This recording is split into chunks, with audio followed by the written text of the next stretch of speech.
everyone, welcome to ULIT. Recently, many people asked me the installation of magnetic check. So, in this video, I will teach you how to install the recessed magnetic check.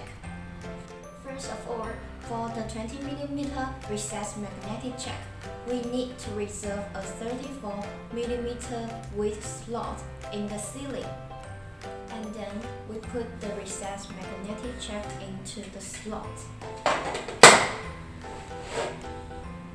And then we put the screws into the check to fix it. And we cover the check with board. Like this. And also, we fix it with air nailer.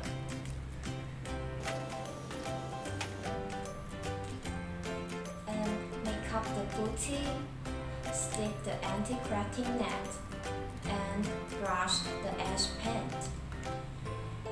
Now the installation of recessed magnetic check is finished, and now let's go to see the real image. Now, do you know how to install the recessed magnetic check? If you still don't understand, feel free to contact me. See you.